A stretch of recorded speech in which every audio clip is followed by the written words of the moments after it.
We are officially in week 2 of Wuthering Waves. Where has the time gone? So let's talk about what we need to focus on this week in order to keep up with the game and make sure we're maximizing our time, especially as a free-to-play or a casual player like myself.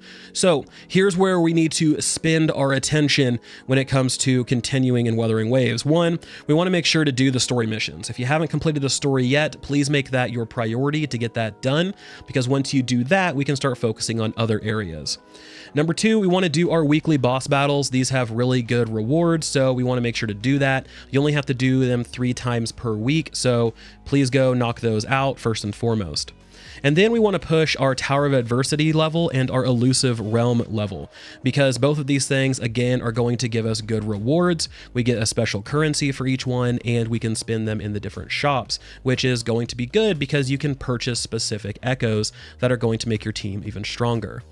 Now, if you are struggling with union level and you want to, you can go do the first clear of map bosses. So for instance, if you haven't done like Thundering Memphis yet, you can go do Thundering Memphis and get a first clear reward. That'll give you more union experience, and that'll help push you along to unlock further story missions if you need to. So those are our weekly things. Let's talk about our daily things, everything we need to do each day.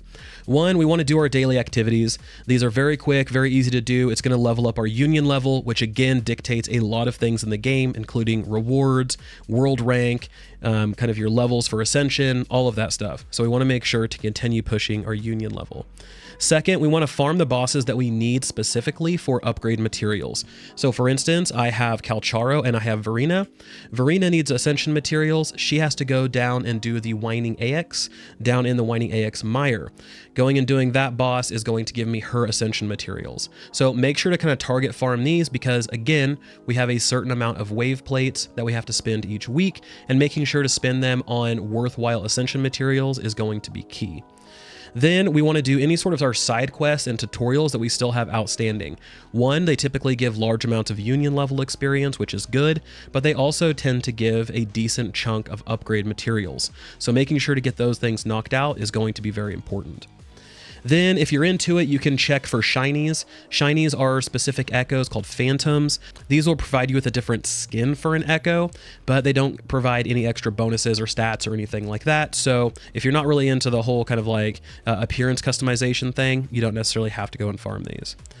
Then we need to do our databank. So databank is going to be incredibly important, and this is something that I highly recommend spending your free time outside of the checklist we just went through on. That's going to be going and defeating enemies and capturing them to level up your databank, which will then give you upgrade materials as well as increase your maximum stamina, which is going to be needed for world exploration in the future.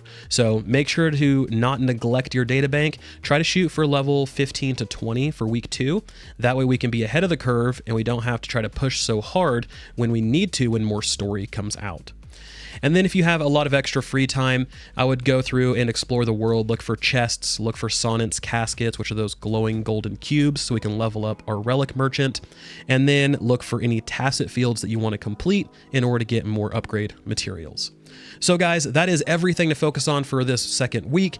Let me know in the comment section below if these weekly guides are worthwhile. As always, thank you guys so much for watching. This has been VGG, and I'll talk to you guys next time.